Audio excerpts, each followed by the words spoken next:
Hola, bienvenidos a este espacio de las 100 empresas más grandes de la revista Semana y las 900 siguientes.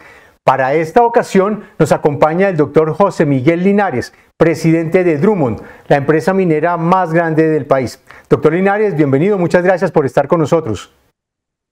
Buenas tardes, Carlos Enrique. Muchas gracias por la invitación y contento de estar acá con ustedes. Doctor Linares, ¿cómo le fue a Drummond en el 2023? ¿Cuáles fueron los resultados que obtuvo? El 2023 fue un buen año. Creo que fue un buen año no solo para Drummond, sino también para el país. Nosotros terminamos con una producción de un poco más de 29 millones de toneladas y exportaciones de 27,5 millones de toneladas, con unos precios bastante buenos, no tan altos como la gente piensa que salen los índices, pero son unos precios bastante buenos, lo cual le generó al país muchísimos ingresos en regalías, en contraprestaciones, en impuestos, en una serie de beneficios que son muy importantes para la economía del país. ¿Qué explica esos resultados? ¿Qué pasó en los mercados internacionales para que el tema del carbón se estuviera moviendo y fuera tan dinámico en el 2023? Pues es que ha habido una dinámica geopolítica interesante de los últimos años. Empezó desde el tema de la pandemia, luego hemos tenido la invasión de Rusia a Ucrania, una serie de conflictos a nivel internacional, de eventos a nivel internacional que generaron esta disparada de precios, lo cual también ha generado que, como ustedes ven, muchos de los países que tenían unas metas de empezar a reducir la utilización de carbón a nivel mundial han cambiado, han sido aplazadas, algunas por algunos años, algunas otras en forma indefinida. Entonces, eso generó en ese momento una escalada de precios bastante importante que a todos nos benefició, a unos más que otros. En el caso del Drummond, pues nosotros teníamos ya bastantes contratos de largo plazo, los cuales obviamente respetamos por la importancia que tienen nuestros clientes, pero todo esto generó una dinámica de precios muy interesantes que fue favorecedor no solo para Drummond, sino obviamente para el país y especialmente para las regiones, para el departamento del Cesar y para los municipios mineros. En términos de precios, doctor Linares, estamos hablando de que el año pasado estuvo más o menos en qué promedio el precio versus los años anteriores. Pues veníamos de años anteriores, inclusive anteriores a la pandemia, que donde uno estaba hablando de precios en algunos momentos de $70 la tonelada, de $80 la tonelada, y en el año 2023 tuvimos un precio que estuvo alrededor de los 140, $145 la tonelada en promedio, digamos, para los que teníamos de alguna forma muchos contratos. Otras compañías de pronto tuvieron unos precios más altos que los nuestros, otros de pronto un poquito más bajos, pero en general esos fueron buenos precios. Sin embargo, también hay que tener en cuenta que igualmente muchos de los costos de producción también se aumentaron, dado que aquí, por ejemplo, el combustible es una de las materias primas importantes en la producción de carbón, el tema de los explosivos, muchos de esos elementos que se utilizan, materias primas, se encarecieron, pero en general los precios fueron bastante buenos. Y como le digo, lo importante para el país es que estos contratos tienen una cláusula de precios altos, que obviamente se disparó el año pasado y que generó importantes ingresos para el país. Usted mencionaba ahora que muchos de los países están aplazando su salida del tema del carbón. ¿Qué está pasando en el mundo con el tema de la transición energética y qué tanto se está o se va a utilizar el carbón y hasta cuándo? Eso, los grandes expertos todavía no están de acuerdo ni le dan a nadie una cifra concreta y especialmente por los motivos que expliqué anteriormente. Pero lo que uno ve es que en el 2023 ha sido el año pico, el año récord en consumo de carbón en el mundo. Entonces, saber qué va a pasar es muy difícil, como le decía, especialmente los países que venían haciendo anuncios más avanzados en ese tema eran los países europeos, pero no debemos olvidar que el gran consumo de carbón en el mundo está en el Asia, está en la China, está en la India. Esos son los grandes consumidores de carbón, sin dejar de tener en cuenta que países como los europeos y como el mismo Estados Unidos son importantes consumidores a nivel mundial. Si miramos ya un contexto global y para que esto nos ayude además a ver dónde está Colombia ubicado en todo este escenario, el consumo anual el año pasado en el mundo fue entre 8.500, 9.000 millones de toneladas. De esos más o menos la mitad fueron consumidos, pero también producidos por la China.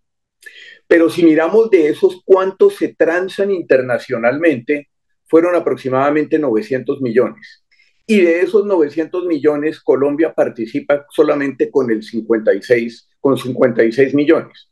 Entonces, como vemos, la participación de Colombia en ese carbón que se produce y se consume en el mundo es bastante baja, a pesar de que somos de los grandes exportadores mundiales de carbón. ¿Eso qué significa? Pues significa que hay momentos en que simplemente si Colombia dejara de venderle ese carbón al mundo, muy rápidamente cualquiera de nuestros grandes consumidores va a tomar esa posición e inmediatamente serán esos países los que se beneficien de poder vender ese carbón que Colombia va a dejar de vender. Ha habido también las sanciones a Rusia, como lo mencioné anteriormente, por parte de algunos países, pero sanciones que han sido relativas y no constantes en el tiempo. Muchos de los países que le habían dejado de comprar a Rusia nuevamente le han estado comprando a Rusia, lo cual afecta directamente también la competencia para la venta del carbón colombiano. Entonces, dentro de ese panorama, yo creo que Colombia debe buscar beneficiarse de esa demanda que todavía existe por carbón en el mundo y especialmente el carbón colombiano por la calidad que tiene, porque este es un producto que sigue siendo el segundo producto de exportación de Colombia y sigue generando no solamente impuestos, regalías, empleo, dinamiza la economía, genera estabilidad fiscal para el país en momentos complicados como los que estamos viviendo actualmente. Y yo creo que es importante estos recursos, no solamente para las regiones, sino también para el país, para Colombia, y por eso debemos pensar es en una transición en el plazo en que el mundo lo demande. Claro, tenemos que prepararnos como en Dromo lo venimos haciendo para esa transición desde ahora, con planes y programas concretos, precisos y que ya se están ejecutando. Pero no debemos acelerar un proceso que el mundo no está acelerando. ¿Cómo arrancó este año? Este año arrancamos bien, este año tenemos una meta de producción de alrededor de 31,5 millones de toneladas y esperamos que las exportaciones estén en el mismo nivel con unos precios menores que los del próximo año. En este momento estamos hablando de precios de alrededor de 100, $105 la tonelada. Entonces, pero en general yo creo que es un año que vamos bien en ese sentido. Sin embargo, pues siempre hay retos en la producción, en el tema de las lluvias, los retos normales que se tienen los años dependiendo de las temporadas. Usted mencionaba hace un momento pues de todo el tema de los costos. ¿Cómo se han venido ajustando ustedes como a tres variables que son claves en este escenario? La inflación, las tasas de interés y la volatilidad del dólar. Bueno, digamos, nosotros con la volatilidad del dólar hay momentos en que uno le favorece, hay momentos en que no tanto. Nosotros tenemos una gran cantidad de nuestros costos son en dólares, pero también todas nuestras ventas son en dólares. Entonces, eso de alguna manera sí nos afecta, a veces para bien, a veces para mal, pero definitivamente pues nosotros estamos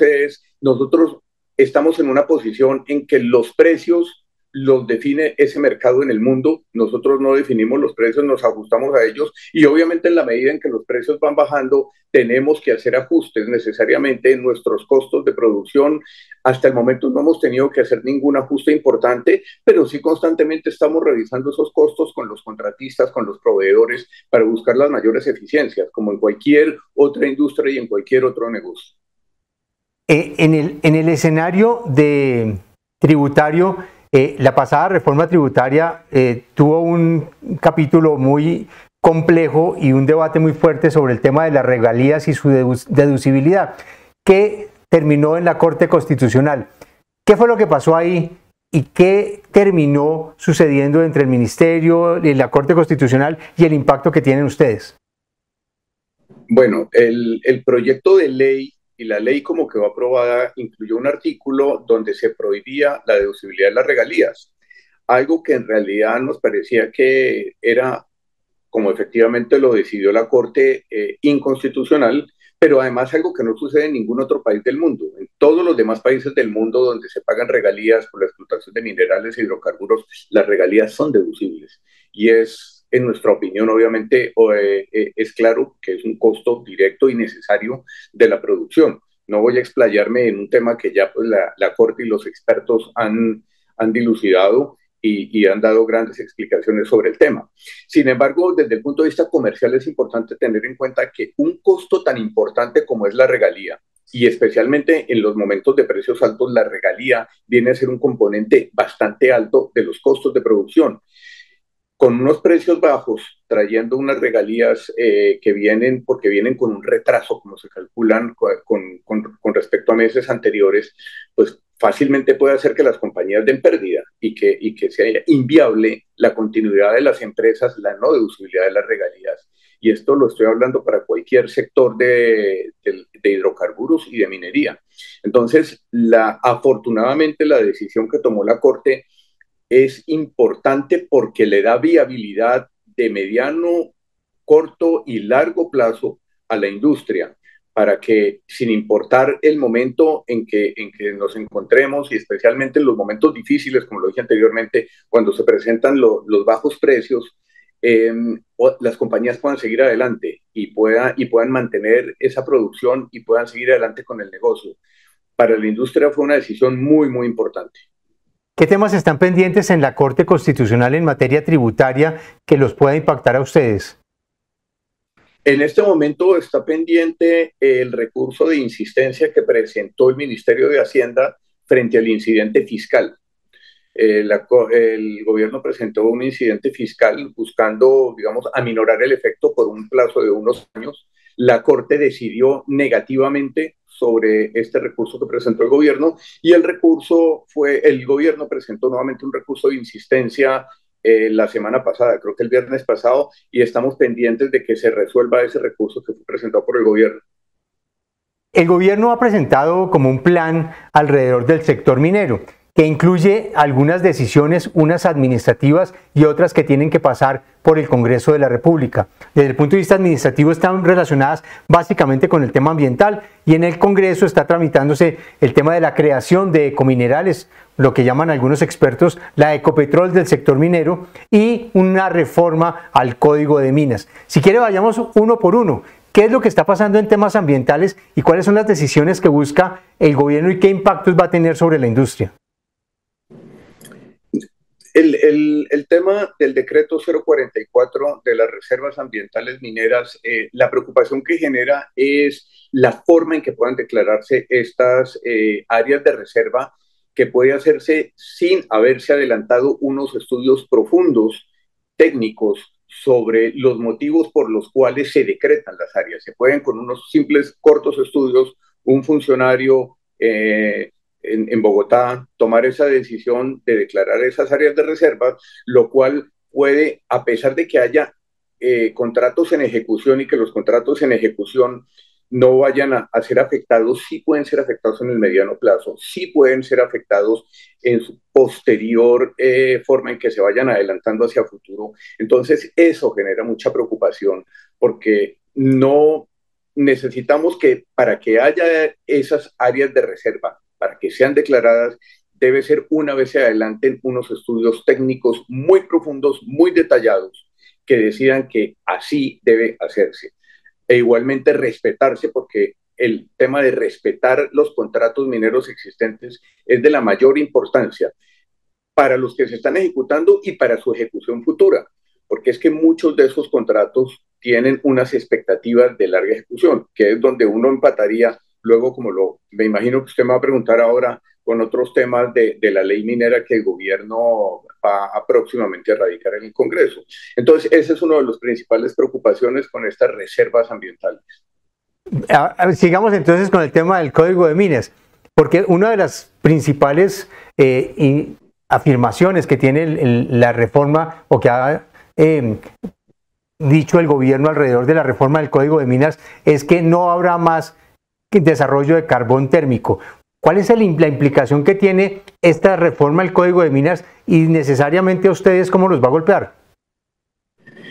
Mire, este proyecto dice que no va a haber nuevo otorgamiento de títulos mineros de carbón. En mi opinión, y tuve oportunidad de decírselo directamente al ministro y a la viceministra en una reunión que tuvimos las empresas mineras con ellos, pensamos que el gobierno debería pensar nuevamente este tema. Pensamos que no es la decisión adecuada por los motivos que yo explicaba al comienzo de esta entrevista. Y es que dejemos que sea el mundo el que determine esa demanda de carbón. Dejemos que sea el mundo el que determine si requiere usar más carbón y por cuánto tiempo se va a requerir más carbón. Porque si tenemos ese recurso en Colombia, si el recurso es apetecido y si el carbón nos está generando los recursos económicos, los empleos, el desarrollo que está generando, pues aprovechémoslo. En un país como Colombia no deberíamos desaprovechar este tipo de oportunidades, porque es que además esto es lo que permite apalancar que nuevas industrias surjan en esas regiones donde queremos que en esa transición energética en el futuro tengamos nuevas industrias que reemplacen a la industria minera o específicamente a la industria del carbón.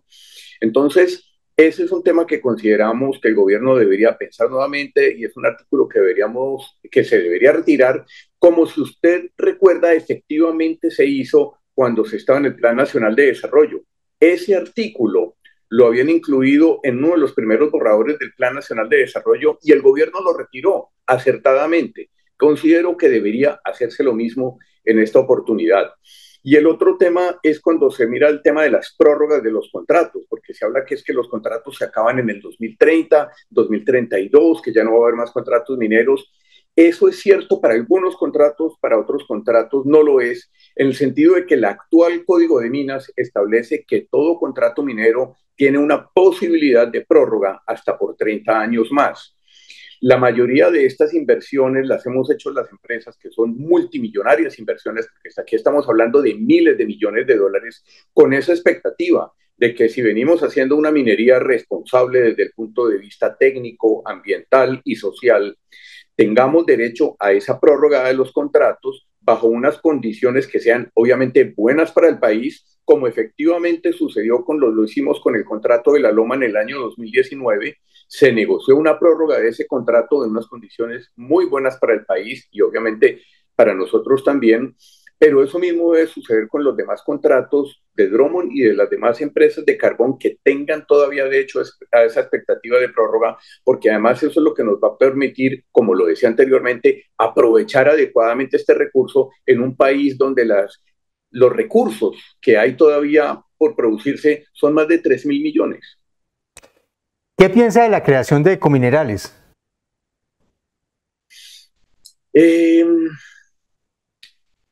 Digamos que no sé si lo calificaría como productivo o no. Yo creo que el tema minero ha venido funcionando adecuadamente en el país en cuanto a la producción. La minería exige cuantiosos recursos, que es lo que hemos venido aportando el sector privado, sea colombiano, sea extranjero, conocimiento, experticia. Aquí el país lo tiene ya hoy en día.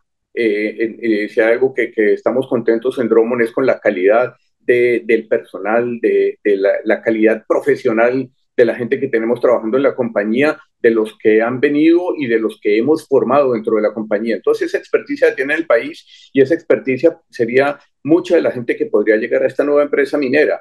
Lo que, lo que nos preocupa es las condiciones en que se está pretendiendo poner a competir por los títulos mineros a Ecominerales con las otras empresas mineras, donde pareciera ser, por lo que hemos visto, que el otorgamiento de los nuevos títulos mineros sería con preferentemente Ecominerales, quien podría luego entrar en acuerdos para hacer como acuerdos de colaboración o de trabajar conjuntamente o de joint ventures con otras empresas mineras privadas. No nos parece que ese sea un modelo adecuado. Pensamos que si va a competir, compita total y abiertamente con las demás empresas en igualdad de condiciones. El presidente Petro hace unos días anunció la suspensión de la venta de carbón producido en Colombia a Israel. ¿Qué alcances tiene esta decisión desde el punto de vista comercial para ustedes? ¿Qué implicaciones tiene? ¿Y cuáles son las salidas jurídicas que ustedes están viendo? Mire, conocimos el decreto que publicó el Ministerio de Comercio Exterior y como ustedes saben, las diferentes asociaciones y gremios hicieron comentarios al decreto. Nosotros, las empresas, le dimos los comentarios que teníamos a los gremios para que a través de ellos se hicieran, y los gremios terminaron radicando una serie de comunicaciones al ministerio con las observaciones que hay y en general con la inconveniencia de tomar esta decisión. Y no me quiero meter, obviamente, en los temas políticos porque no me corresponde, y nosotros como empresa, como Dromo, nosotros nunca nos metemos en temas políticos del país. Sin embargo, lo que sí vemos es que el carbón que Colombia no le vende a Israel, Israel rápidamente va a encontrar otro proveedor en el mundo que le venda ese carbón. En este momento Israel está en planes ya, no sé si es de retomar o tomar nuevamente el tema del suministro de energía a la Franja de Gaza, lo cual es importante desde el punto de vista humanitario. ¿En cuánto tiempo lo va a hacer? No sé, pero yo estoy seguro de que Israel está en capacidad de conseguir otros proveedores de carbón.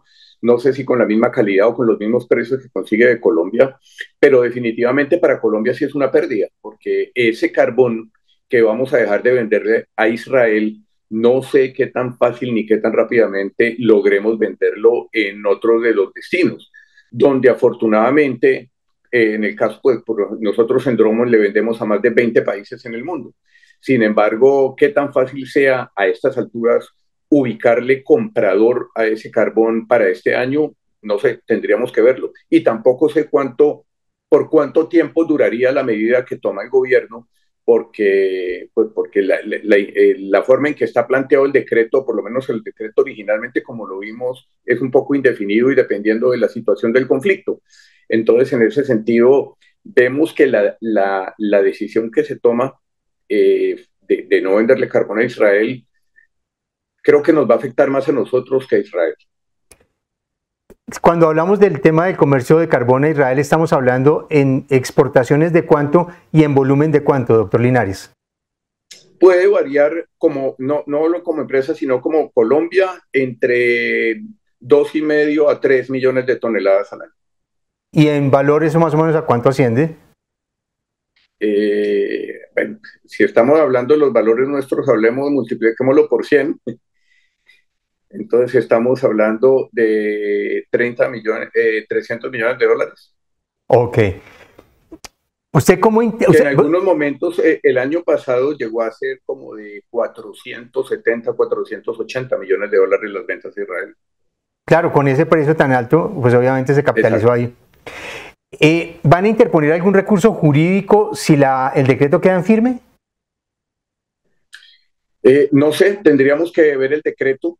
Tendríamos que ver el decreto para ver en qué términos finalmente sale el decreto para tomar una decisión al respecto.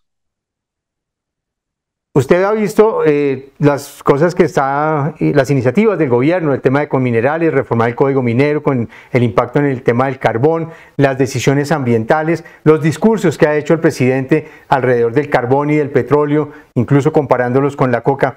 ¿Cómo interpreta un poco los mensajes alrededor de lo que dice el gobierno de la industria, no solo minera, sino también petrolera? Pues el gobierno tiene una visión de esta industria que no compartimos. Pensamos que esta es una industria que le ha aportado mucho al país y que le sigue aportando mucho al país y que todavía tiene por aportarle mucho al país. No nos parece la forma más conveniente para referirse a esta industria, como le decía, por los términos, y yo creo que, como decía usted al hablar de la industria de la coca, bueno, la podemos llamar industria, no, con el negocio ilegal de la cocaína, pues no son comparables en absoluto para nada. Pero no es bueno, no es bueno para el país, tampoco es bueno para la industria, por todos los motivos que hemos mencionado ya anteriormente. Solamente esperemos que se reflexione alrededor del tema, porque es algo que afecta no solamente a las empresas, esto afecta mucho a todas las regiones, además, que viven alrededor de estas industrias, que dependen de estas industrias, y una cantidad, cientos y miles de colombianos que se sienten y que nos sentimos orgullosos de trabajar en estas industrias. Las inversiones de Drummond, doctor Linares, ¿a cuánto ascendieron el año pasado y cuáles son los planes de inversión para este? El año pasado, la inversión extranjera que registramos el año pasado fue como de 4.240 millones de dólares. Puede que este año estemos hablando de una cifra similar. Ahora, vale la pena agregar que esto no son nuevas inversiones, sino que aquí lo que pasa es que como todas las ventas las hacemos en el exterior, al traer el capital para mantener la operación, para comprar los suministros, para pagar sueldos, para pagar regalías, para pagar todo lo que hay que pagar, todo debe registrarse nuevamente como inversión extranjera.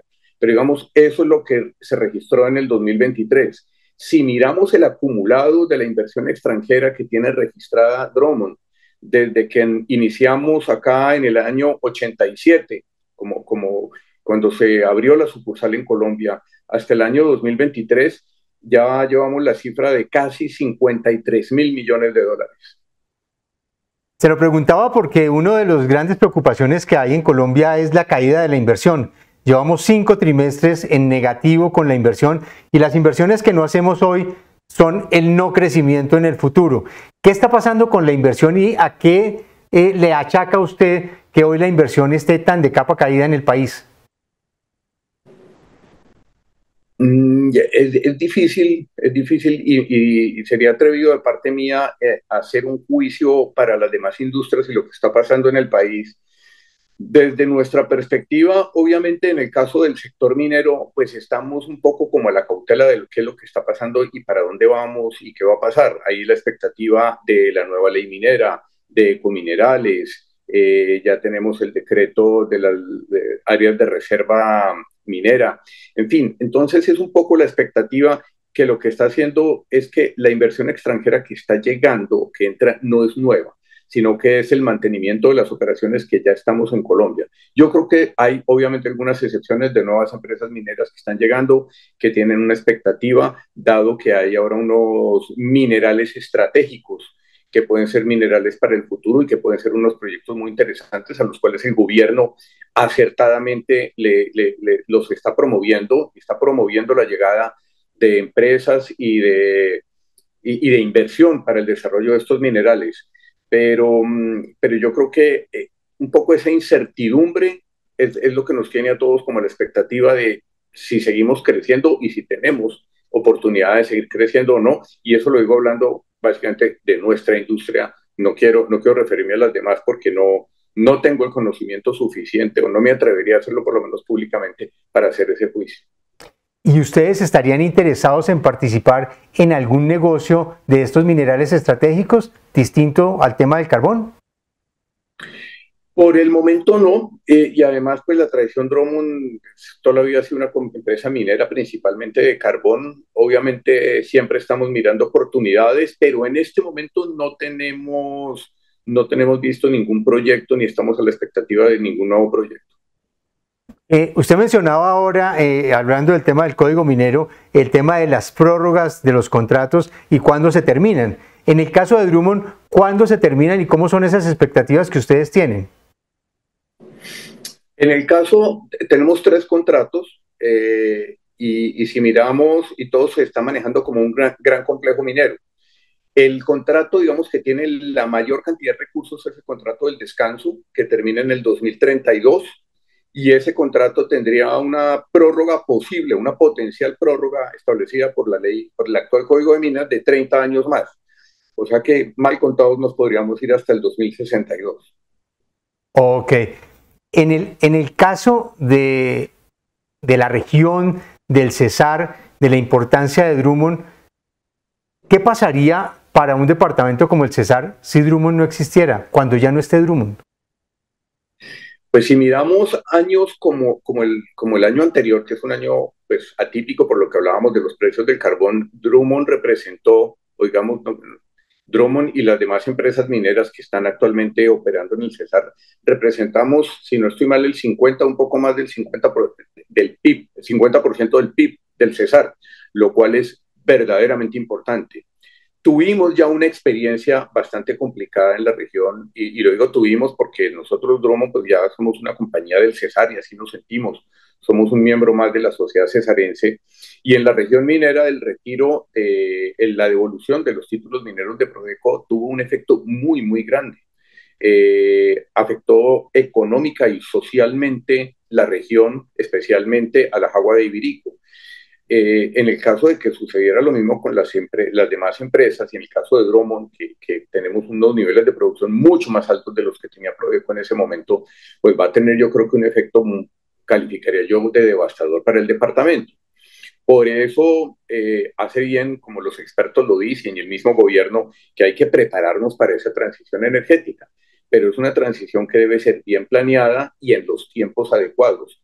Acelerar una transición no le hace bien a nadie. Y por el contrario, aprovechar lo que tenemos, y lo que tenemos es carbón, para generar el surgimiento o el potenciamiento de las industrias, consideramos que es lo que es necesario para el día que ya no esté esa industria del carbón en el Cesar, pero tenemos otra gran cantidad de recursos. Es que, mire, si usted se fija, el Cesar tiene un potencial energético muy grande, porque no es solo carbón, tiene un gran potencial en gas, tiene también petróleo, el potencial que tiene por la ubicación en el planeta para la radiación solar y desarrollar proyectos de energía solar es muy importante. Entonces, aparte de eso, el tema agrícola, el tema turístico. El Cesar tiene un gran potencial, pero hay que saberlo llevar con tiempo y bien planeado. Alguien decía, si no estoy mal, el exministro Campo, que aquí se necesitan tres transiciones: la transición energética, la transición fiscal para que el gobierno no dependa tanto del petróleo y del carbón, pero sobre todo la transición empresarial. ¿Qué tan rápido va la transición empresarial en el Cesar para poder llegar tranquilos a ese momento, 10, 20, 30 años, cuando Drummond ya no esté?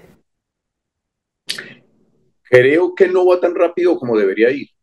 La verdad es que hoy en día, y como lo acabo de decir, con un 50% del PIB, el Cesar todavía es muy, muy excesivamente dependiente del carbón, de la minería. Y eso es lo que tenemos que buscar. Por eso nosotros desde Drummond, ¿qué estamos haciendo? Dentro de nuestros programas de responsabilidad social, hemos venido trabajando en el desarrollo de emprendimientos, de proyectos nuevos, de desarrollos agrícolas, de ayudarle a llevamos apoyados más de 380 emprendedores en el Cesar con proyectos agrícolas. Una gran inversión también hemos hecho en los campesinos para que sus productos puedan ser vendidos inicialmente a nuestra misma operación y ayudarles a generar unas cadenas de comercialización de la producción agrícola.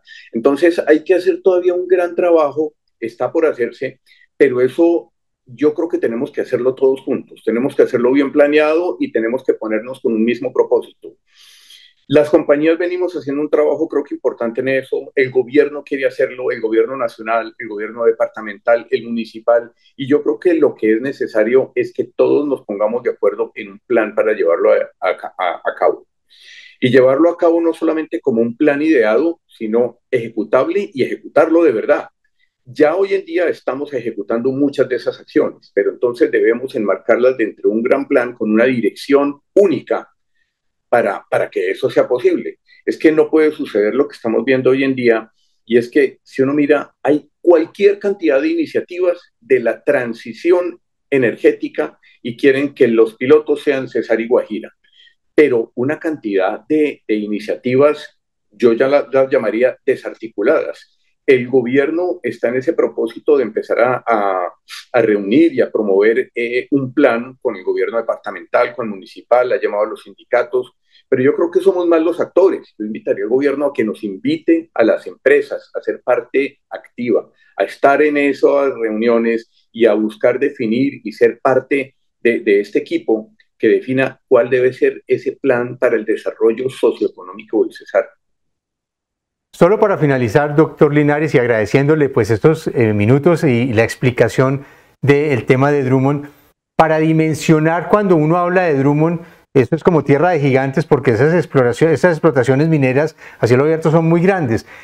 Cuando hablamos de Drummond, ¿de qué estamos hablando en materia de empleos, ingresos, toneladas producidas, en fin? Para tratar de que la gente se haga una idea de qué es Drummond. Bueno,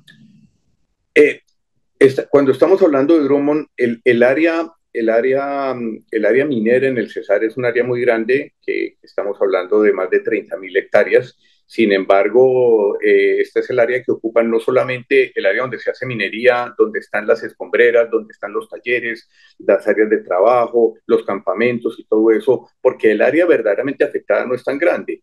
Luego estamos hablando de empleos directos, estamos hablando de alrededor de 11.000, entre los que son empleos con contrato directamente con Drummond o de contratistas que tienen una dedicación prácticamente de tiempo completo con Drummond, estamos hablando de 11.000, y de empleos indirectos estamos hablando de otros 44, 45.000. Entonces estamos hablando fácilmente de 55.000, 60.000, pueden ser familias que dependen de un proyecto como el de Drummond. Estamos hablando que en el año 2023, si sumamos regalías e impuestos en general, la compañía pagó 7.4 billones de pesos, cuando se produjeron, como lo mencionaba anteriormente, 27.5 millones de toneladas, se produjeron 29.7 millones de toneladas y se exportaron como 27,5 millones de toneladas. Estamos hablando de un puerto carbonífero que tiene una capacidad instalada, ubicado en Ciénaga Magdalena, con una capacidad instalada para 60 millones de toneladas, es el puerto carbonífero con capacidad más grande de Sudamérica. Estamos hablando de una línea férrea del gobierno que está entregada en concesión a Fenoco, y en Fenoco las empresas mineras y el gobierno nos invitó en su momento a que fuéramos los accionistas de las compañías de Fenoco. Drummond tiene hoy el 41% de Fenoco. Operamos entre 13 y 15 trenes diarios. Cada tren consta de 3 locomotoras y 150 vagones. Cada vagón tiene una capacidad de 50 toneladas. Estamos hablando de una compañía que genera, como lo mencionaba anteriormente, una gran cantidad de beneficios para el país y que, por los números que les acabo de dar, dinamizamos la región social y económicamente. Y este es un dato muy importante. Drummond inició su explotación en el año final del 94, comienzos del 95, y la primera exportación de carbón se hizo a mediados de 1995. Según los datos del DANE, el índice de necesidades básicas insatisfechas de estos 5 municipios mineros del Cesar, estamos hablando de El Paso, La Jagua, Chiriguaná, Becerril y Agustín Codazzi, el índice promedio de necesidades básicas insatisfechos era del 69%. Y el último dato que tenemos del DANE, que es del 2018, ese índice había bajado al 27%. Eso es una clara muestra de lo que la minería de carbón ha generado en la región minera del Cesar, con una cantidad de problemas que todavía existen, claro que existen, y en los cuales nosotros queremos ser partícipes de las soluciones de esos problemas y aportar siempre, como ha sido nuestro propósito, para solucionar todos los problemas que tiene la región. Pero definitivamente esta es una industria que es muy importante para la región y lo sigue siendo para el país. Doctor Linares, muchísimas gracias por acompañarnos y por estar con nosotros en esta conversación. Un último dato que se me olvidaba. Hágale, bienvenido. Siempre está el cuestionamiento de que y cuánto las empresas invierten en la parte social. Y ese dato, me acordaba ahora cuando usted me decía que cuál es el impacto de lo que estamos dejando. Es diferente a las regalías, a los precios altos y a los impuestos. Las compañías tenemos una serie de beneficios extralegales para nuestros empleados, para las familias, y los aportes que hacemos en responsabilidad social corporativa para los municipios, en proyectos que identificamos con los municipios, donde estamos enfocados principalmente en salud, en educación, en paz y derechos humanos, en proyectos productivos como los que mencioné anteriormente, en mantenimiento de la infraestructura física y vial de los municipios. Y la inversión que hicimos el año pasado, si sumamos todos estos componentes que les acabo de mencionar, fue de 115.600 millones de pesos. O sea, es una cifra verdaderamente importante y esperamos que este año la cifra sea superior a la que les acabo de mencionar. Perfecto, doctor Linares, muchísimas gracias por estar con nosotros. Le agradecemos muchísimo esta conversación con Semana para su especial de las 100 empresas más grandes y las 900 siguientes. Con mucho gusto, Carlos Enrique. Un saludo a usted y a toda la audiencia. Gracias. Gracias.